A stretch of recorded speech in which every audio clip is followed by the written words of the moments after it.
Hi, everybody. My name's Renza and A. I'm from Diabetes Australia, and thanks for joining us for today's Q&A. We are speaking all about type 2 diabetes remission, and I'm joined by Sof Andrikopoulos from the Australian Diabetes Society. But before we start, I would like to pay my respects. I would like to acknowledge the traditional owners on the lands where we're all viewing from and speaking from. I'm in beautiful Wurundjeri land. I would like to pay my respects to elders past, present, and emerging. Sof, how are you today? You're on mute. Can't you? Off mute. There you are. How are you, Sof? If I can get it off mute, I am terrific. In lockdown in Melbourne and loving it. Terrific. Okay, all right. Well, we're not going to talk about lockdown because that could be a completely different political issue for us to deal with. We've got a very busy Q&A. Sof, you have been a regular guest on this. I've always really enjoyed interviewing you. But just in case anybody doesn't know who you are, can you tell us who you are, please? Yes. So my name is Sof Andrikopoulos, and I'm the Chief Executive Officer of the Australian Diabetes Society, which is the health professional organisation that looks after endocrinologists and research scientists who are involved in diabetes. But as you know, I've been in diabetes research since 1990 when I was, well, I'm 35 now, so I must have been very young then. Very young. And very young then. So I've researched diabetes. I know the causes of diabetes and the biochemistry and the genetics. And now in a more administrative role, I'm loving being involved and assisting the health professional to make sure that the person with diabetes gets the best possible care we can. Wonderful. Now, today we are talking about type 2 diabetes and remission, what it is, why are we talking about this, what's it all about, what does the research show, how have we got to the point of talking about this. We welcome lots of questions, and we know that lots of people have questions. Since we started promoting today's Q&A, a number of people have come to us wanting to know lots, and hopefully we will get to as many questions as we possibly can. Please be respectful in whatever you're asking, but please use the comments and we will get to them.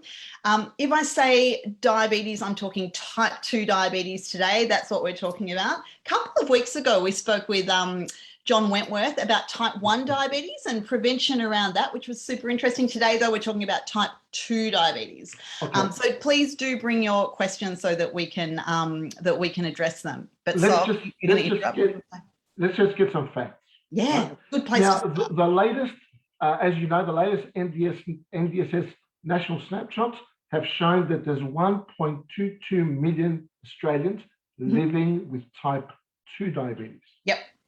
5% of the population. Yes. Okay. We think about 30% of the population has obesity. 5% with type 2 diabetes, 30% with obesity. Those two numbers are nowhere near close to each other. No, they're not, are they?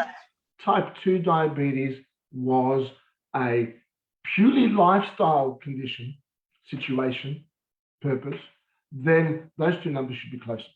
Yeah. So type 2 diabetes is caused by the inability of your pancreas to secrete enough insulin for the insulin resistance that your body has. And that's modifiable factors as well as non-modifiable factors. Good. Modifiable factors, diet, physical activity, smoking, alcohol intake. Non-modifiable factors, your genes, your mum and dad, can't do anything about that. No. They are who they are. I know. Your ethnic background, I'm Greek, I can't do anything about that. I'm Italian, what do I do? You're Italian. Yeah. What do we do? Your age, as I said, I'm 35, I can't do anything about that. I'm approaching 52, but yeah, I'm 35. Yep. So these unmodified risk factors play an important role in your predisposition to type 2 diabetes in an environment that has a lot of excess food, excess nutrition, and not a lot of activity. So that's where we're at with this concept of remission. Yes. Is it possible? Yes, it is. Can everybody achieve it? Probably not, depending on where you're at. Are we advocating? Are we encouraging people to be healthier? Of course we are. Always. Absolutely we are. Yeah. So I'm loving that we're kicking this right off with doing a bit of stigma busting, because that's really important, and some myth busting as well. And that, unfortunately, there's so much blame and shame with all sorts of diabetes, but especially I think with type 2 diabetes. So my call at the beginning about being respectful and considerate in what we're asking, I think is really very firmly grounded in that, because this is a super important topic. It's a very emotional topic as well. And as we're sort of building this body of evidence, things are changing and we're talking about things in a different way. And that's okay, isn't it? I mean, I've had type 1 diabetes for 23 years. I do things very differently today to the way that I did 23 years ago, because we know more about type 1. We know more about the way we manage it. Can you just talk us through a little bit about how research changes? Like, why is it that today it's like this, but then after a few years, now we're not doing it like that anymore because we're doing it like this? How does that happen? Well, because the more research, and I will encourage everybody out there, if you can support research, please go to the Diabetes Australia website and donate so we can do more research in both type 1 and type 2 diabetes. Yeah, absolutely. Or any other type of diabetes. Yeah, there are lots. Gestational diabetes included, and other forms of diabetes. Yeah. What happens is that we've got a certain amount of knowledge. And with that, based on that knowledge, we manage the disease in that particular way. With research and understanding the evolution of the disease, the cause of the disease, the external factors that impact type 2 diabetes, then we can modify the way that we approach it. Now, we spoke before we came online about the Swedish study that Leaf Group did, where he showed a couple of years ago now, I think about 3 or 4 years ago now, that type 2 diabetes is not the one disease. There's at least maybe 5 different subtypes of diabetes. So that means that each subtype probably has its own intricacies in the way that it's caused, its genetics and environmental factors. And then that means that we need to personalize and we need to manage the disease, that particular subtype, in a particular manner. Will low carb be good for that particular subtype? Perhaps it is, but maybe another subtype won't respond to that management style. So I think research is critical in the way that we understand the disease to then be able to manage it appropriately. I started off by telling you, we here at ADS, DA, AVA, we're together. And the reason that we're together and united is because we want to care for the person with diabetes as best as we possibly can. Wonderful. Now, today, Diabetes Australia, along with the ADS and the ADEA, we're launching a position statement about remission. Look, you've got a copy. I've only got my copy on my phone. It's a lovely blue colour, everyone. We haven't put it all in grayscale like Sof. Yeah, no, sorry. I did it black and white because I'm colourblind. Okay. And that is, we'll put it, it's on our website now, and we'll also put a link in the comment section on our Facebook chat too, so that you can have a look at that. And, you know, it's funny because we've been promoting this and somebody said, why are you only doing this now? As if, you know, we can click our fingers and decide to write a position statement. Absolutely. Yeah. And I've seen that comment too. Oh, why is it now? And people have been doing it for 3 or 4 years in the UK and this and that. Yep. Things take time. Rome yes. was not built in a day. You cannot cook a lamb on the spit that we do at Easter in 30 minutes. It takes 3, maybe 4 hours to get it nice and crispy and juicy. And perfectly done. Yeah, absolutely. But it is there now. And I should also say that that doesn't mean that we haven't been talking about this. We certainly have. But let's talk about, you know, we've got some questions coming in, but before we start, so remission means different things to different people. So I think let's talk about it in the context of diabetes, because in health before, remission to me was only a word that we used in cancer. Correct. But let's talk about it in the diabetes space, in type 2 diabetes. What is type 2 diabetes remission? Okay, so to get diagnosed with type 2 diabetes, you have to have this number called a HbA1c, hemoglobin A1c of 6.5% or higher. So that diagnoses you with diabetes. That sort of classifies you as having type 2 diabetes. Remission means, and it is in the position statement, that you are achieving a HbA1c of less than 6.5 without taking any diabetes medications for at least 3 months. Right. Okay. Now, you can define it in different ways. Some people say 6 months, some people say 2 months. We are defining it as without medication for 3 months. Okay. And a HbA1c of less than 6.5. And obviously you're doing some lifestyle intervention, or it can be achieved with bariatric surgery to get that HbA1c low. Yep. So HbA1c, for people who are not aware of it, can we just explain how do you get that check done? Is that something that's not what you do with your own little meter? No. What is an HbA1c, just in case anyone's not sure about it? So a HbA1c is a measure of your blood glucose levels over a 3-month period, or the previous about 12-week period. It gets done if you go to a pathology test, or it can be done with a point of care machine, which is very specific to measuring HbA1c in blood.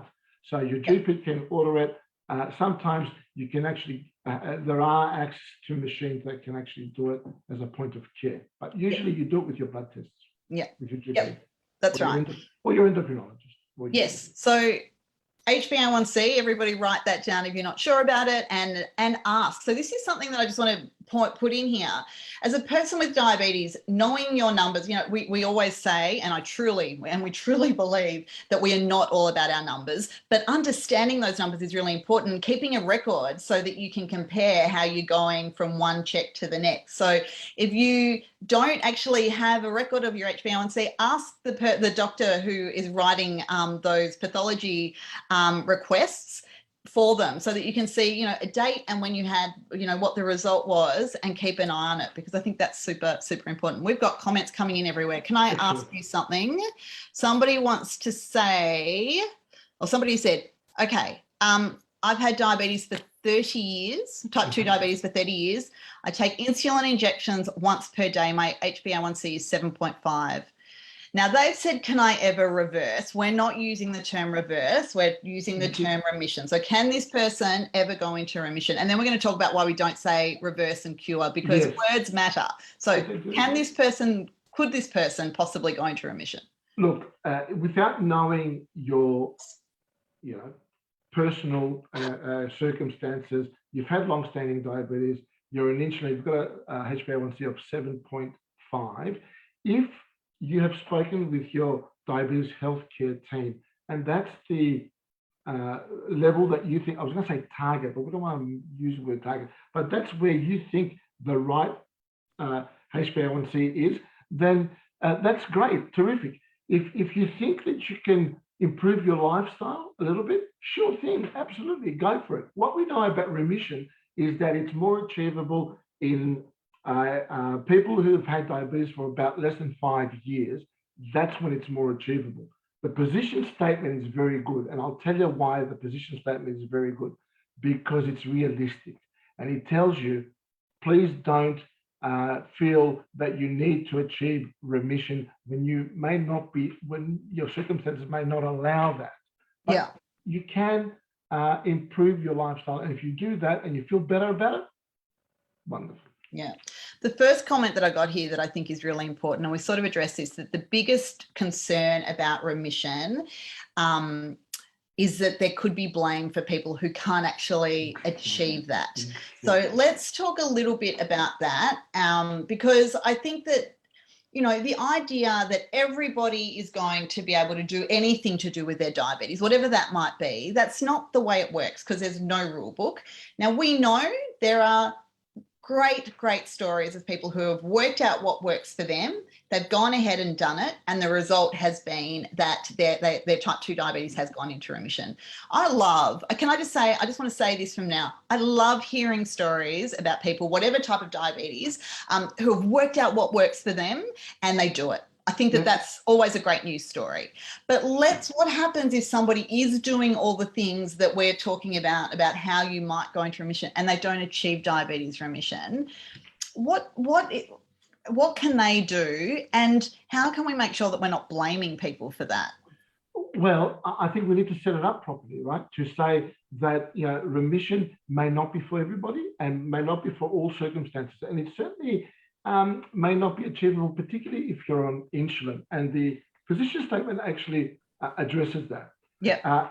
That's one thing. The second thing is we should all be looking after what we eat and how we exercise if we can exercise. And if our other comorbidities, there might be other things happening. You may have heart failure and you may not be able to exercise as vigorously as somebody without heart failure. So taking diabetes in its on its own is sometimes not appropriate. And we need to tell people that you should be able to try and do what's best for you, as you just said. And if you can improve the way you eat, and if you can improve your physical activity, then that's great. If you get to remission, terrific. If you can't, you've done the best you possibly can. And we should be celebrating that. Yeah. We should be saying good on you for maybe losing a kilo or two, or maybe changing your HbA1c from 7.5 to 7.3. That's terrific. Yeah. Without causing any other issues, if you have other complications like chronic kidney disease or hypoglycemia unawareness, which can happen, happen. We don't want that for people. Yeah, absolutely. So we've got a question from Kerry. Kerry wants to know, can we talk a little bit about meds that might be able to assist with weight loss? So let's talk about that in terms of, I know that the whole idea about being in remission is that we come off diabetes treatments for that 3-month period. But maybe to get there, can we have a bit of help? Are there medications that can help with that weight loss? So for weight loss per se, there's not much that is PBS reimbursed. We've got Duramin, we've got Xenical, and we've got Saxenda. 3 of them, I think.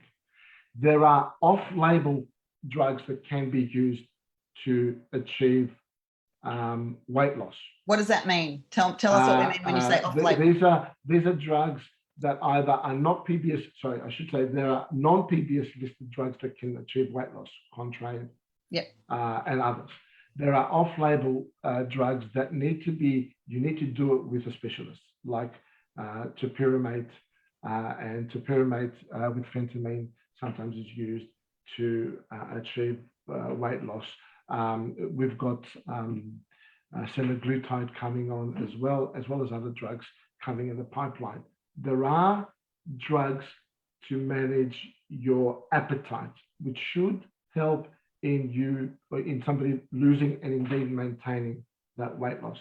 Now, I'm going to stop and say one thing here. Every diet, by definition, should work, right? Because if you're on a diet, you're eating less of something, right? Yeah. So you should be achieving weight loss. This is not weight loss. Weight loss is fine. People can achieve weight loss and lose 10 kilos. The issue is weight loss maintenance. Yes. Your body wants you to go back up to where you are because it's a genetic predisposition. Obesity is genetic. This is why I told you about the 2 numbers at the beginning. 5% people with type 2 diabetes, 30% people with obesity. So genetics. So and I'll go back and I'll say that there are some diabetes medications that also have a weight loss effect. For example, the SGLT2s and the GLP-1 receptor agonists have a weight loss, 2 to 3 kilos with the SGLT2 inhibitors, a little bit more with the GLP-1 receptor agonist, depending on which one you take. So as well as getting glucose lowering, you're also getting weight loss. And some of these classes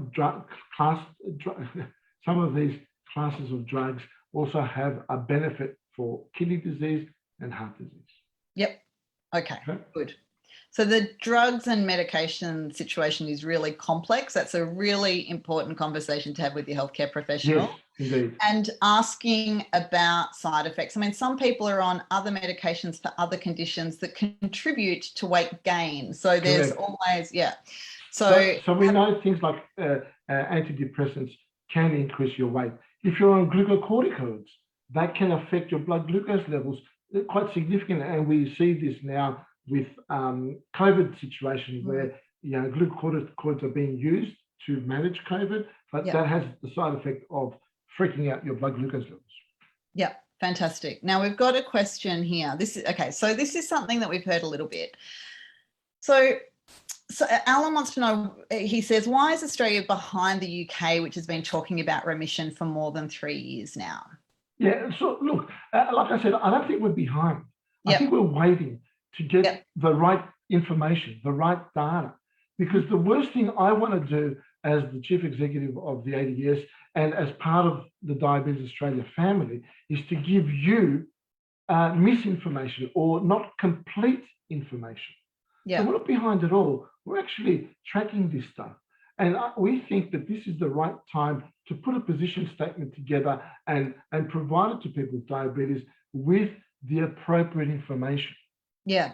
And understanding that it's not final. I mean, there will be more evidence, and we can add and we can update and make sure that whatever it is that we're seeing from researchers around the world is included in Absolutely. this. Now, one of the things that we haven't spoken about, which is in the position statement, is, well, are your complications with diabetes going to disappear? Yeah, that's what I wanted to ask about. If you get remission, and we don't know that. We don't have the research to say that, oh, your HbA1c is 6.4, you're not classified as having diabetes, so you don't have to check your eyes anymore, or you don't have to check your feet anymore, or do your kidney function. And we don't have the information. So that's why we are suggesting to people strongly that even if you achieve remission, you should still do your annual cycle of care health checks.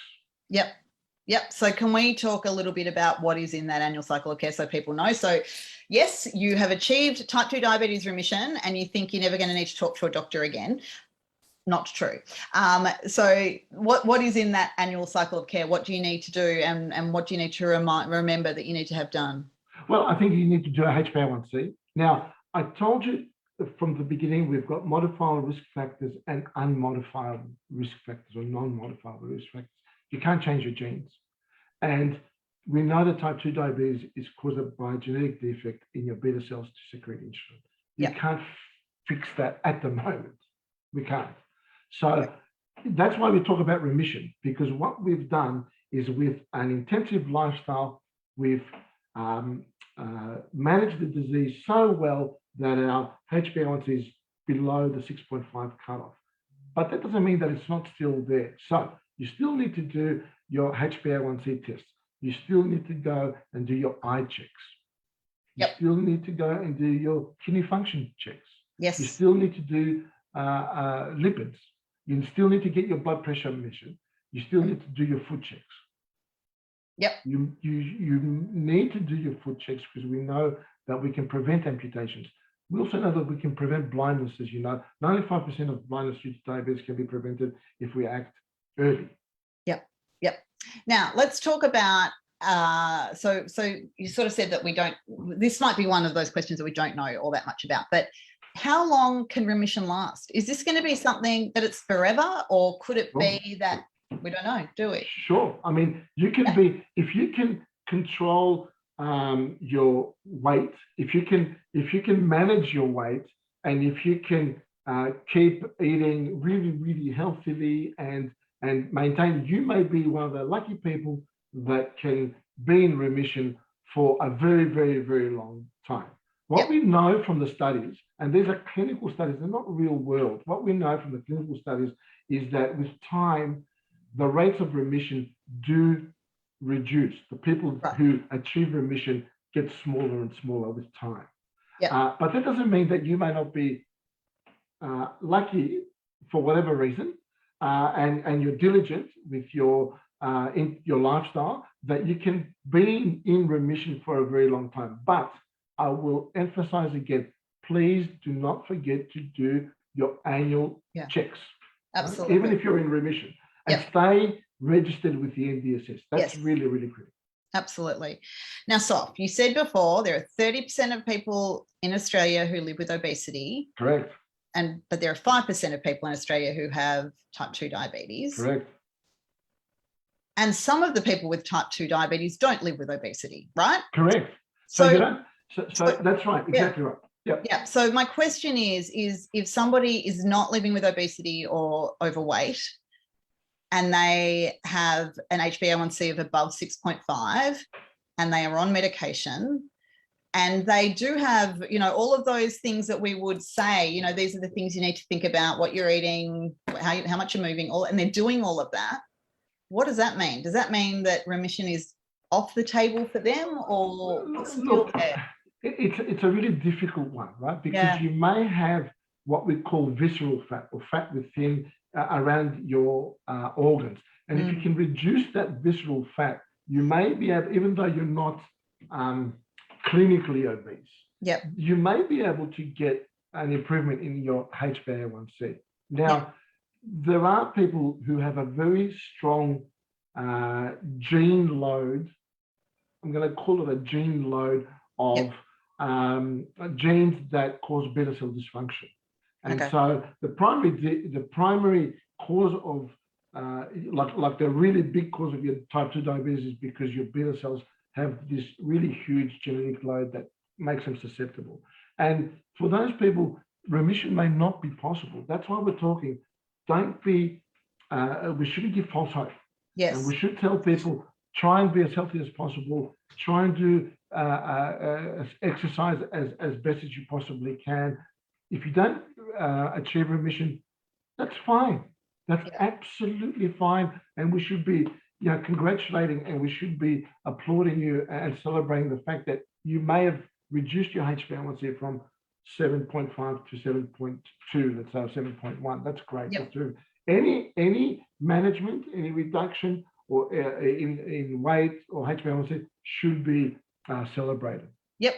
And, when people are able to, for whatever reason, be in a place where they are able to think more about what they're eating and being able to move more, that's also worth celebrating as well. It can't just be what the numbers are showing. There's got to be so much other stuff that is also really important. And that exercise isn't necessarily for weight loss, but it makes your mental health. And we know that diabetes and stress is a really big thing. So mental health is so important. Going out for a walk is so therapeutic, right? Irrespective of weight or blood glucose levels, just the action of going for a walk is therapeutic for the mind. Okay.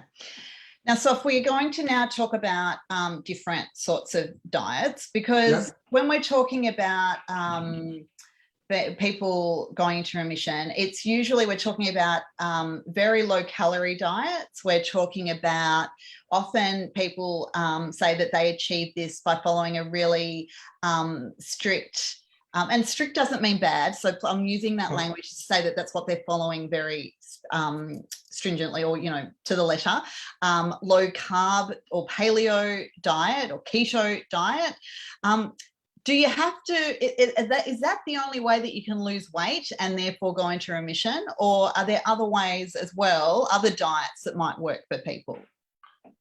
I said from the beginning, and I made that comment earlier on in our discussion, that by definition, every diet works, because by definition, you're limiting or you're cutting something or you're reducing your intake. Yep. So any diet should work if you're sort of following a diet that restricts calories. So you should lose weight. Now, are there some diets that are better than others? I will not say that one diet is better than the other. It is up to the individual. It is your individual choice and what you actually react to, respond to, that is right for you. If you choose a low calorie diet, a low carb diet, and that works for you, then that's great. Go for it. Right? If you choose a ketogenic diet, high in fat, and that works for you, then and you can sustain it, you can sustain it for a long period of time, then go for it. If Mediterranean is the diet that you are happy with, then go for it. I'm going to tell you about a paper that was published about 5 years ago from an Israeli group. What they did is they took healthy people and they gave them 3 slices of bread. I can't remember how many, but they gave them some bread, right? 50 grams of carbohydrates with bread.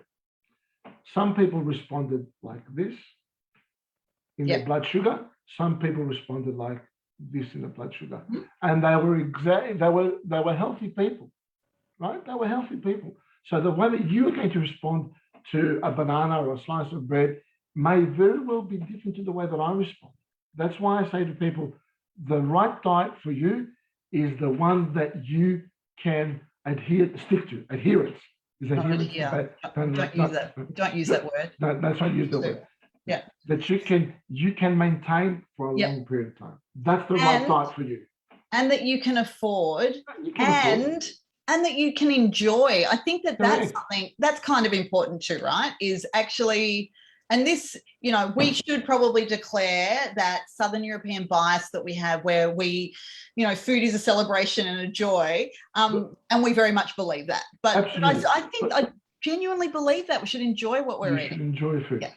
The one thing that all cultures around the world have, every single culture, you name me one of them, I'll tell you, the one thing that we all have is that we all sit together and have a meal.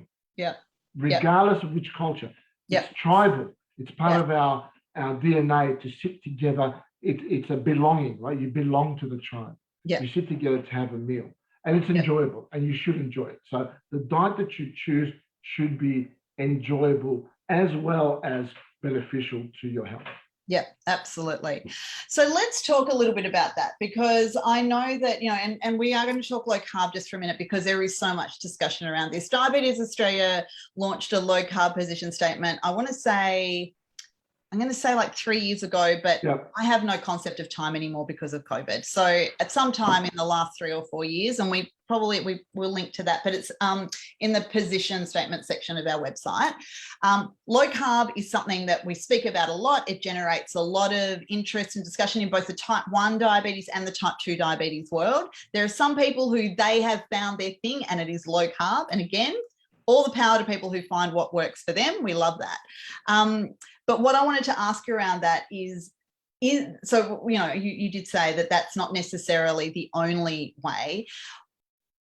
One of the things that we know about low carb, though, is that there is a bit of a stigma associated to it, and some health professionals refuse to even engage in conversations with people with diabetes who say, I want to try a low carb diet. Now, I know that there are lots of people with diabetes who certainly are, but what happens if you go to your doctor or your diabetes educator and you say, this is what I want, or your dietitian, and say, I'd like to try this, and they say no? The guidelines specifically say that people with diabetes must eat carbohydrates. What do you say about that? Go find another health professional. Don't take no as an answer. Yeah. I mean, why would you take no as an answer? Don't take no as an answer. Go and see somebody else who can give you the right advice, the right information, the appropriate information. If low carb is right for you, then go for it. Now, you've got to be careful, and you've got to do these things in conjunction with your health professional, because it does impact on any medications that you're taking, whether it's for diabetes or for any other comorbidity that you have. So I want you to be mindful that even though you're going low carb, that you will need to manage your diabetes, your glucose lowering medications appropriately, right? Yep. You be careful here, right? This is great. We advocate all diets that work and are good for you, but just make the decisions with your diabetes healthcare team. If your GP or your educator or your nutritionist says, low carb is ridiculous, stupid, whatever, ask why. Get the answers. I mean, get the information that you require. And if there's legitimate reasons why you personally can't do it, then that's great. If there isn't, then go find somebody else where you can get the information from. Yeah, absolutely. And having said that, there are a lot of healthcare professionals who will have this conversation, and they truly do believe that, people should have the right to choose and to manage their diabetes the way that they want. And I just want to point out that, that's not just in this conversation about type 2 diabetes remission or about low carb and what people are eating. Diabetes Australia regularly points to what we are saying is that there are lots of choices, and people with diabetes need to find the right thing, whatever that treatment is, whether it's a device, whether it's an education program, whatever it is, the right thing for the right person at the right time. And sometimes that can take a bit of time finding, and it might take some time finding a healthcare team around you who will support that. But that is what we firmly believe. Now, we had a question actually about healthcare teams that I wanted to ask, and they've said, people with type 2 are supposed to have a diabetes care team. I've never had one. What do they do? when I see my doctor for the blood tests, they don't really say anything except to keep doing what I'm doing. HbA1c, they've written H1 whatever. I get it wrong all the time. HbA1c tests come back in the 5s. The highest ever was 5.7 after no meds for a month. So what does the care team actually do? Look, tell us what we need, why we need these people. So in type 2 diabetes, what we mean by a diabetes healthcare team is your primary clinician that looks after you. Usually it's a GP in association with a credentialed diabetes educator. And then you may see a podiatrist, you may be seeing a nutritionist or an exercise physiologist. That's your healthcare team. And if you're not, you should actually go and see a team of allied health and professionals to ensure that you're doing the right things, to make sure that your eyes are okay on your ophthalmologist, to make sure your feet are okay with your podiatrist, to make sure your nutrition is appropriate and all the macro and micronutrients are being taken care of with your dietitian. So that's your healthcare team. Okay. All right. So I've got some rapid fire questions. I'm going to throw it away. Let's go. All right. So some of them you've already answered, but let's just give short, sharp answers on this. I've had type 2 diabetes for more than 10 years. Is remission possible for me? Yes. Okay. Yes. Yes. Maybe. You're asking me, is it possible? I'm going to say yes. Are you going to achieve it? I don't know, but it's possible. Yep. Can I still access NDSS support if I'm in remission? Yes. You should still be continue to be registered to receive that support. Yes. Yep. Because just a reminder, the NDSS isn't only about products. So it's not only about glucose meters and pump supplies and pen needles and that sort of stuff. It's also about all the support services as well. So yes, yes, yes. Can people living with type 1 diabetes achieve remission, Sof? No. And I'll tell you why, because in type 1 diabetes, you've got an absolute deficiency of insulin. You don't have no insulin. You need insulin. You need, even if you're on a very low carb, really, really low carb, extremely low carb diet, you still need some insulin. Yep. Okay. Can children with type 2 diabetes achieve remission? We don't know. The answer to that question is that the research is not out there, and that's why we talk about research. That's why when people say, "Oh, it's been done 4 years in the UK, and now you're doing it," we don't know about remission in children with type 2 diabetes. I'd be very, very, very careful because there's growth thing as with children, right? We want them to grow normally and appropriately. So be careful. Yep. That's a really, so if we've got any children with type 2 diabetes watching us, or more likely their parents, have the conversation though with your healthcare professional. Like I think that, it's got to be individualized. So let's talk about your kid in particular with the healthcare team. Have the conversation. And even if it's something that it's like, well, maybe we can talk about this again in a year or in 2 years, keep the conversation happening. You know, I mean, not related to this, but I'm having a conversation with my endocrinologist. We've been having this for 2 years now about something. We haven't, got to a point where I'm ready to go, jumping on board with that. But it's a conversation that we keep having. And I think that that's really important. That's why having a care team or a primary care physician or whoever it is that you work with to manage your diabetes, having that open dialogue is really, really important. Very important. Now, I know that you'll answer this, but I'm going to ask you again. If I'm in remission, am I still at risk of diabetes-related complications? We don't know. And that's, again, in the position statement, we actually don't know. That's why we encourage you to continue your annual cycle of care health checks. And about children with type 2 diabetes is also in the position statement. Okay, great. So as I said, we've shared the link to that. It's on our website, print it out. Use it as one of the great things about these position statements is that they are very much written for the person with diabetes. So you've got this now as something that you can take with you to see your healthcare professional and have this conversation. It's a great way to start the conversation and say, I want to explore this and I want to see if this is something that I can achieve. Now, we've got a message from Diane here. She says, that I think part of what we were talking about then, Sof, about finding the right person. And she says, that's the problem. We can't find the right person or the information and help. I've spent thousands trying to find the right way forward. I mean, that breaks my heart, because it shouldn't be this difficult. So what can we do? Is it asking specific questions, or what would you suggest? Can I make a sort of really crazy suggestion? And yes, if you go to the Australian Diabetes Educators Association website, you can find a CDE. There is a function there to find a CDE. It's a credentialed diabetes educator. It's a credentialed diabetes educator. Why don't you start there and give that a shot? It won't cost you anything. It won't cost you anything to do the search. It may cost you something to go and see a credentialed diabetes educator, but you may be surprised that you may get the answer that you're looking for there. Yeah, absolutely. Now, we've had a number of comments and questions in here about the tools that we can use to help. Okay, so one of those tools is checking our glucose levels. Now, the NDSS, for people with type 2 diabetes, have an initial 6-month supply where they can access glucose testing strip or checking strips. But then after that, it's at the discretion of their GP, who needs to sign a form every 6 months. So it's not something that everybody is doing.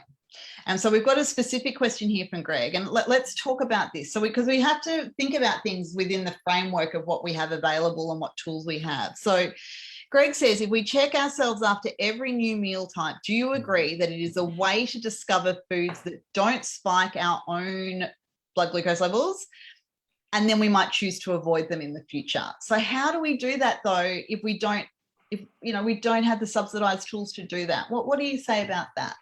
Look, it's difficult, and I completely sympathize that, if you're diligent and you want to know that if you eat this particular piece of toast versus that particular piece of toast, bread, or this bread, or particular type of rice, one versus the other, to see your spikes, and you're that diligent, then having access would actually to test strips or to continuous glucose monitoring will give you that insight.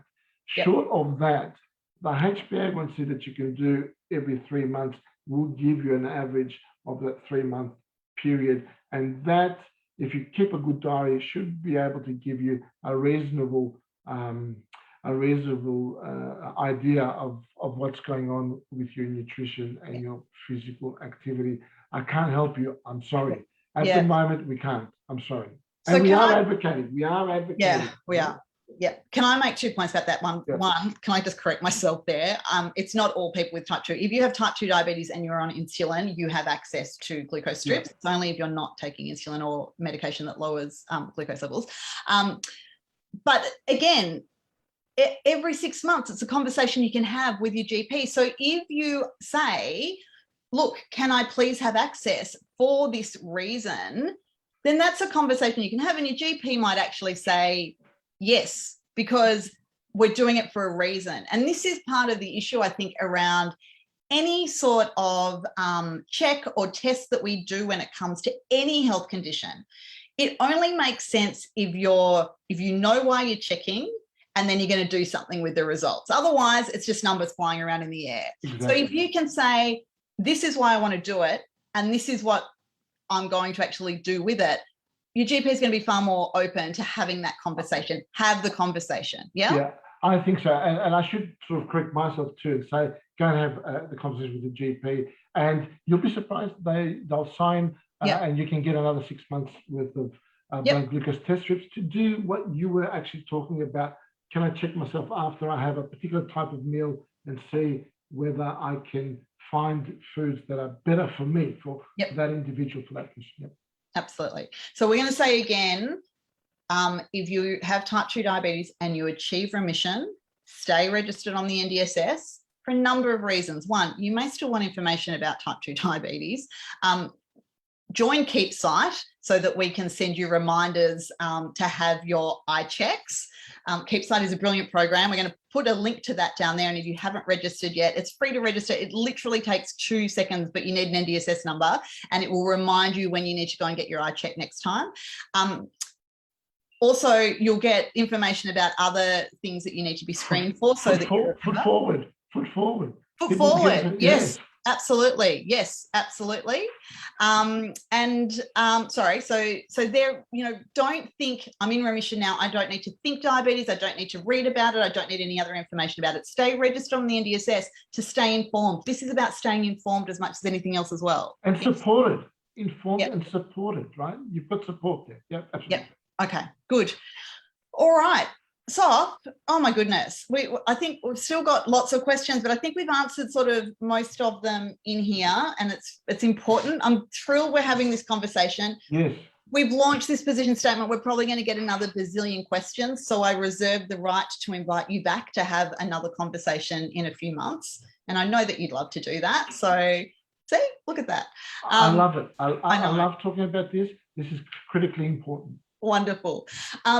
There are incredible communities out there online, and when we can get back to doing in real life stuff that can support having these conversations. So find them, go to your local diabetes organisation and find a support group in your area and see if you can find one that's talking about type 2 diabetes remission and what it means. This needs to be a safe space conversation. So if you're feeling blamed and judged, please turn to us, because we can certainly have these conversations with you where we're not, hopefully making you feel that way. As I said, the link to the freshly minted and launched position statement is available. Go and have a read of it, share it with people. Sof's got a great copy of it. You can just look at it on your phone. It's lovely. But thank you so much. I'm thrilled that we've had a really great conversation about it. Somebody's just said, can you let me know more about your stance on low carb? We've spoken a heap about it today, but we have a position statement on our website, or it could be, we may have even shared the link.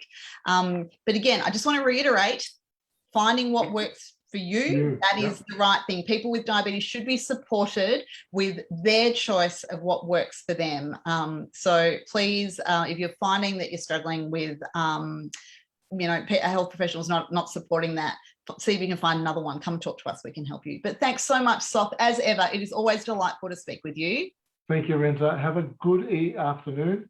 Thank you. Have a wonderful week, and this has been terrific. Thank you very much. And I'm proud. I'm proud of this. I really am. Thank you. Thanks for your involvement in the ADS and to the ADEA. Thanks to everybody who's watched. We will be back with another Q&A in the next week or two. You can find out all about it. This conversation will remain forevermore on our Facebook page. It will also be up on YouTube soon. Share it with people who may not have seen it. But thank you, everybody, for such a great conversation. And I'm really looking forward to continuing this discussion. There's lots more ahead of us. So thank you. I think we can end the recording now. Thanks a lot. Bye, everyone.